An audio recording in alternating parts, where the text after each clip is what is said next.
All right, my friends, here we are. Let's get this song down. I thought it was fading out, and I thought it was done, and it kept going. So the Dr. Sem Yankee Show, here we go, Saturday morning. I am recording this on Friday evening, as I always do. Always record this a little beforehand. Unfortunately, I know the score of the Yankee game from last night, and the Yankees lost 6-1 to the Red Sox. We're going to talk about why the Yankees are frustrating, and we're also going to talk about why I'm not concerned about them.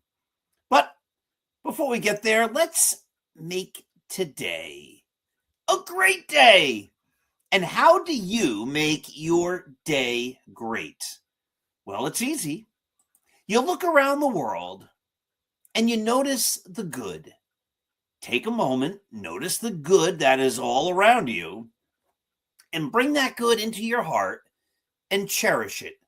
When we cherish the good that is all around us, we can't help but have a great day. But if you're going to have a great day, why keep it all to yourself? Don't do that. Share it. Spread the goodness forward.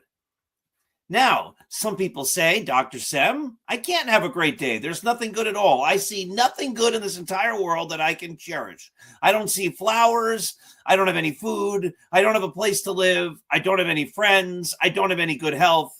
There's nothing good there. I can't find one thing that's good. Well, if that's the case, that there's no good in your life in any way, shape, or form, you still have the ability to make good. You can create good on your own. Do something nice for someone else. And if you do that, then there's good, and then you can cherish it in your heart, and then you can give that goodness and that happiness away. Remember, when we give love, it comes back to us in greater amounts than we ever gave.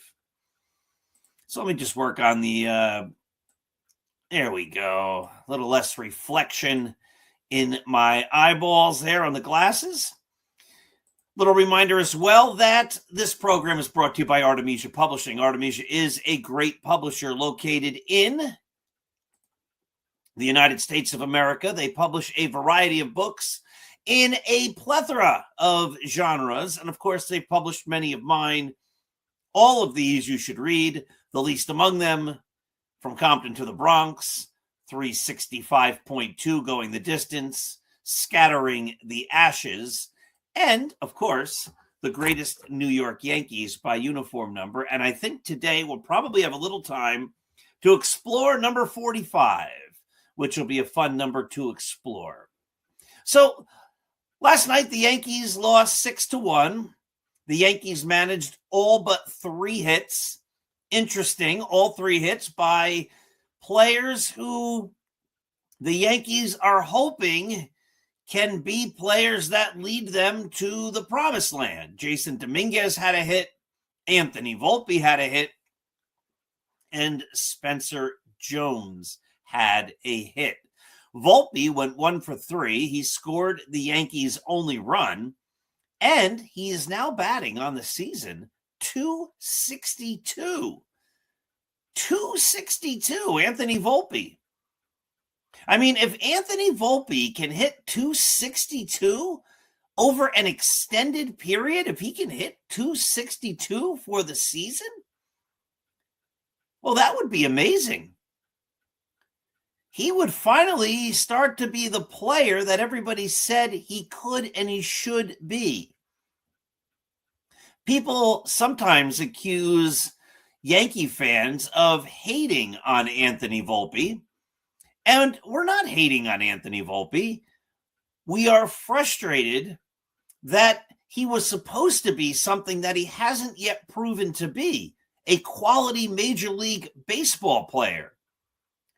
His defense has been erratic. His arm is not looking good. It looks weaker and weaker by the year. And he hasn't hit. So maybe he's finally putting it together. Spencer Jones, on the other hand, is only hitting 226.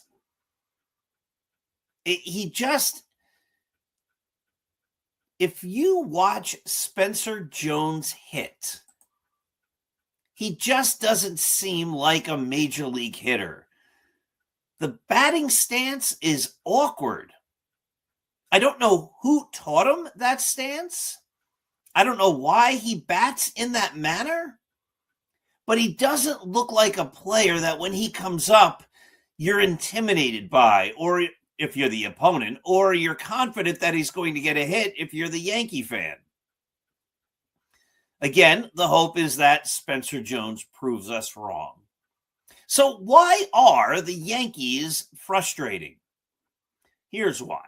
Let's go back to the White Sox series. The White Sox series, the Yankees won the first game 12-2. They won the next game 10-5. The White Sox then beat the Yankees 5-1. Okay, you can't win them all. So then the Yankees went to Cincinnati against the Reds, and the Yankees won the first game 5-0. But then they lost the next game 10-2, and then they lost the next game 4-1. And then they went to Detroit, and they lost the first game 5-3. But then they won 4-3, and then they won 4-2. And then they headed up to Boston to play the last place Red Sox. And what do you think happened? Well, they've lost the first game against the Red Sox 6-3. They lost the next game 6-1. This is the Yankees. They win a couple, they look great. They lose a bunch, they look bad, they look poor.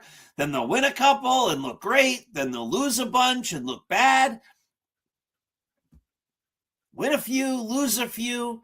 But overall, somehow, the Yankees, where is my stats? Here we are, have a 48-33 record. And they're in first place. Tampa Bay is a game behind. And Tampa Bay is the only other team in the American League East that even has a 500 or better record. Toronto is 39-42. Baltimore is 38-44. And the Red Sox are 34-41. 46. So while the Yankees are frustrating because they win a few and lose a few, they're still 15 games over 500, even with the back-to-back losses. And they're still in first place. And except for the Rays, there really doesn't seem to be another team that could even catch them. The other teams are all, as we just noted, under 500. Then you go to the American League Central. The White Sox are 41-38. The Guardians are 42-30. They're in a tie for first place. And then the other three teams, the Twins, the Tigers, and the Royals, are all under 500. You go to the American League West, the Mariners are 500, 41-41. The rest of the teams are all under 500. So the Yankees, with a .593 winning percentage, are the best team, not just in the American League East, they're the best team in the American League. Then let's look at a couple other numbers. Run differential. Now, this is a number that's going to blow everybody away. Here are some of the best teams with run differential. The Tampa Bay Rays, plus 18. The Boston Red Sox, plus 1. The Detroit Tigers, plus 1. The Seattle Mariners, plus 4. All right? Those are the teams with the best run differential in the American League. I'll read them again because these numbers are something. The Mariners are plus 4. The Tigers are plus 1. The Red Sox are plus 1. And the Tampa Bay Rays are plus 18. And then there's the Yankees. They are plus 105. 105. The Yankees' run differential, they have scored 404 runs and allowed 299 for a run differential of 105. The next closest team is the Rays at 18. And then you have the Red Sox at 1, the Tigers at 1, and the Mariners at 4. It's like the Yankees are in a different stratosphere.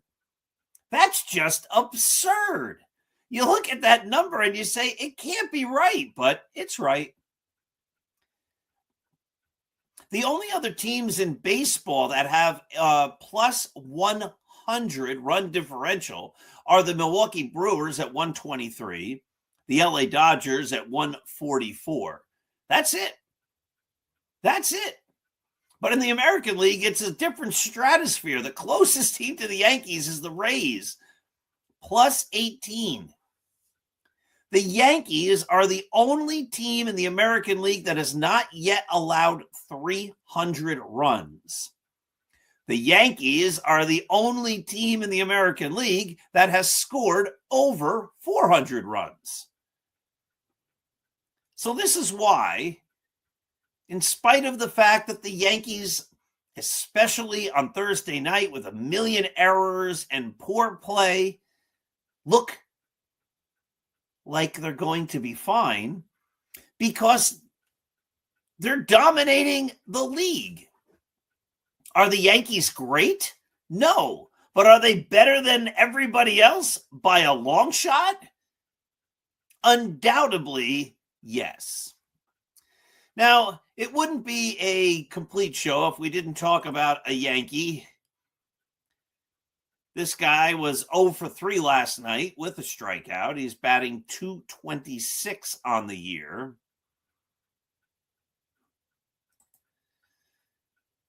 And his name is Jazz Chisholm. Now, we all know the controversy that happened earlier in the week. For the second time this year, Jazz Chisholm went onto the playing field with a lollipop in his mouth.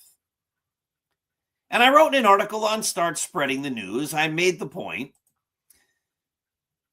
that I think Jazz Chisholm is the first player in the history of the major leagues, maybe I'm wrong, to actually go on a playing field with a lollipop in his mouth. I still play baseball. I play in an over 35 league. It's a very competitive league.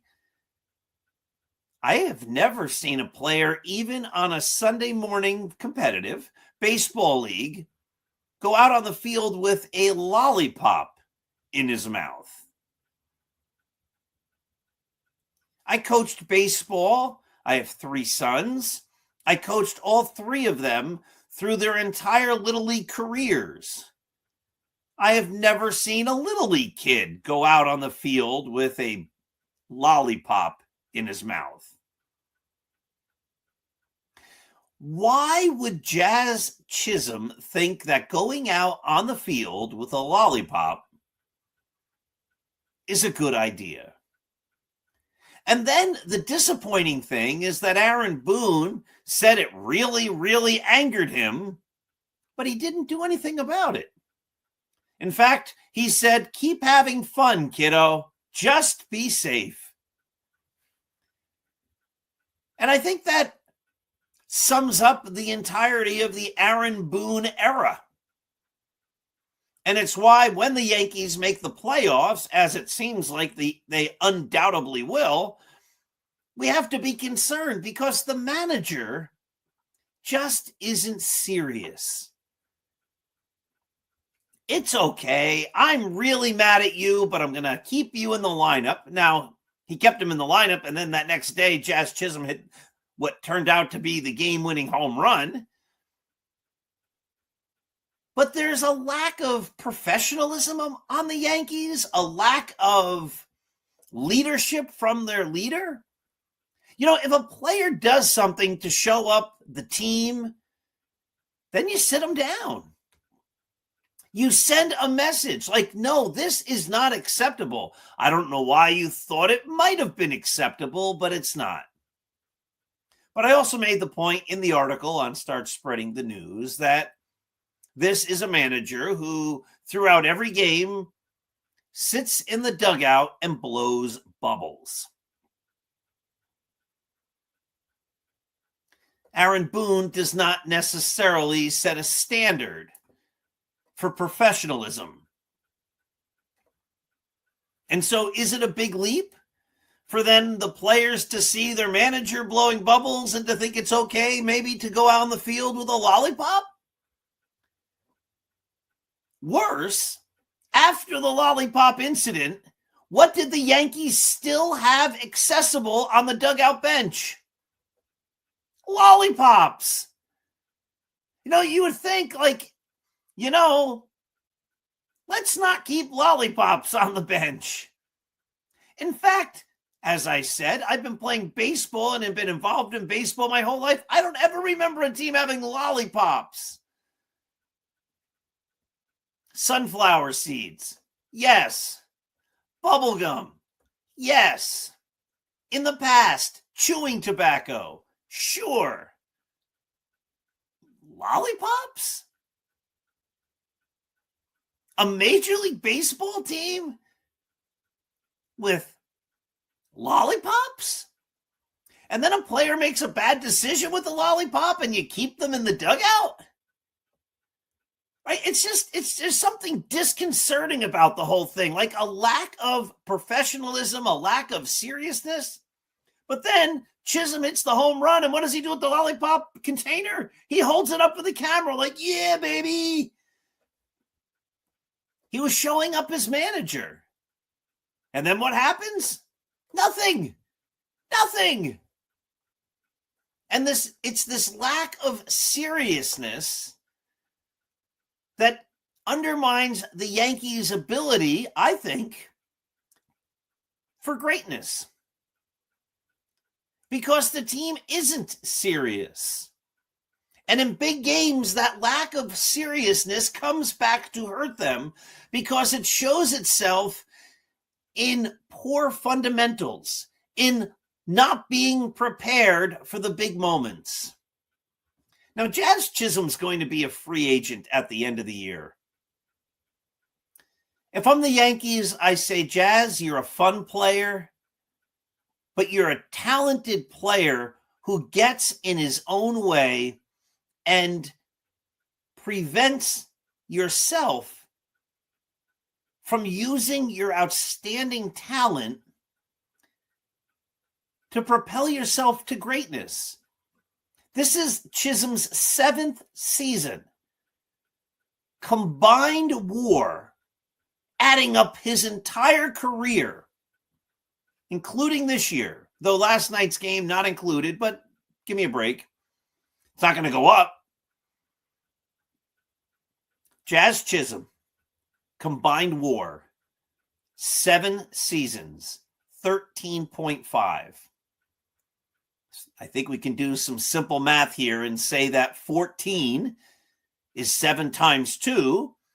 13.5 is less than 14, which means Jazz Chisholm, for his career, averages less than 2 WAR a season. That's just not a player who will enter his age 29 year, who thinks he deserves a huge contract. That's just not a player who's going to get one, nor should he. And because of his lack of seriousness and his poor judgment, and if we remember earlier in the year, he admitted he didn't even know a simple baseball rule, the Yankees should move on. In fact, he might be a nice player that the Yankees could trade as we get closer and closer to trade season and maybe help the team in other ways. You know, a lot of people are saying, Jazz Chisholm's really coming around, his bat's coming back and all that. And that's partially true, but his OPS plus for the season is 100 on the nose. And it probably goes down a little bit after tonight or last night as you're watching this Saturday morning, because he took the collar. His lifetime OPS plus, 108. Over his career, he's barely a better than average hitter. He's a fun player. He's a dynamic player. But like so much about the Yankees, he's a frustrating player. And he's a frustrating player because he has all this talent and his performance is less than what his talent should indicate. And it's not as though he's got his big prime years ahead of him. He'll be 29 next year, and his decline years are actually on the horizon. So after this year, it's time for the Yankees to move on for a variety of reasons. But the most obvious reason is the fact that he's just an underwhelming baseball player. With his talent, he should be a player that is one of the better second basemen, one of the better players in the entire league. And he's just not. And he hasn't been over the course of his career. He's had some big moments. He's had some good periods. But overall, he's been a disappointment. But again, the Yankees, am I worried? No, we talked about the numbers. There's just nobody better. The Yankees are designed to be better than the rest of mediocre teams. I've said this for years. The Yankees want to be pretty good. Not great, pretty good. And they're really good this year in comparison to a league that's pretty darn bad. All right, let's look at number 45 real quick. We got a couple of minutes here. The book, as you probably know by now, begins with number 9, counts down all the way down to 0. Then we do the greatest Yankees who never wore uniform numbers. There's charts and fun. And I'm not going to read the whole article. I'm just going to read part of it here. Number 45, 49 different Yankees have won number 45. The first player was Clint Courtney. How many games did Clint Courtney play for the Yankees? 1. Stan Banson wore number 45 in 1968 when he was the American League Rookie of the Year. Rudy May wore number 45 in 1980 when he led the American League in ERA. The Yankees, in their history, have used number 45 often for big sluggers, including Steve Balboni, Danny Tartabull, Cecil Fielder, Chili Davis, Felix Jose, Henry Rodriguez, and Luke Voigt. Now, not all of those players were sluggers when they were with the Yankees, but they should have been if they weren't. But the Yankees, interesting, also have used number 45 a lot for middle relievers like Raleigh Sheldon, Jack Cullen, Alan Mills, Rich Monteleone, Jay Watasek, Jason Anderson, Armando Benitez, Felix Heredia, David Adams, and Chasen Shreve. But the guy wearing number 45 right now will probably be the last player ever to wear the number, because the guy wearing number 45 is the greatest Yankee in number 45. In his first 5 seasons as a Yankee through 2024, this player pitched to a record of 59-28 with a 3.12 ERA. He was the American League Cy Young winner in 2023. And as we know, in the 2025 season, he did not pitch because he was recovering from an injury and a surgery. He's come back this year and he's been a solid pitcher and he's looking good. And it's because of pitchers like him, and we already know who the answer is, Garrett Cole, that the Yankees are able to have this great run differential, because that starting rotation has looked really good. And when you have a pitcher like Garrett Cole coming back from the injury and looking fine, and Cam Schlittler, and then you have Max Fried hopefully coming back soon, and Carlos Rodon, and serviceable pitchers who can get outs and are reliable like Will Warren, that's a tough starting rotation to match or better by any other team in the league. And I don't think any of them are. And that's why the Yankees are in first place. It's why they're going to frustrate us. No, I'm saying that wrong.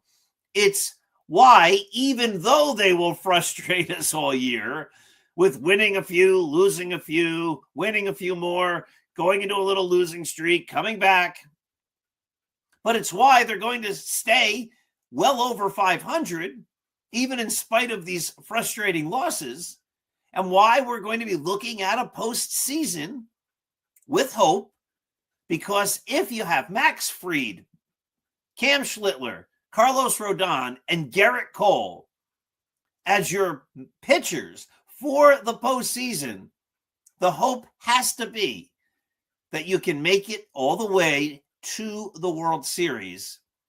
And if those pitchers are at the top of their game, you just might see the Yankees win the World Series. Wouldn't that be something? That's what I'm hoping for. All right, my friends, thank you for watching. Thank you for listening. Thank you for being a Yankee fan. Don't forget to go to Start Spreading the News, the greatest Yankee site. We put up articles every day, 6 a.m., 10 a.m., 2 p.m., except if there's a game in the afternoon or the early evening. The 2 p.m. article becomes a game thread, but we have game threads for every game. And we are unbelievably consistent at putting those 3 articles up every single day. We have a great staff of writers. We all write our own content. We don't find content on other sites and borrow as people do to us. We are the best. So check us out at Start Spreading the News Dart blog. Remember, find the goodness, cherish it in your heart, give it away. When we give love, it comes back to us in greater amounts than we ever gave. Have a wonderful Saturday, my friends. We'll be back Monday night with the Start Spreading the News Yankee podcast. Have a great night.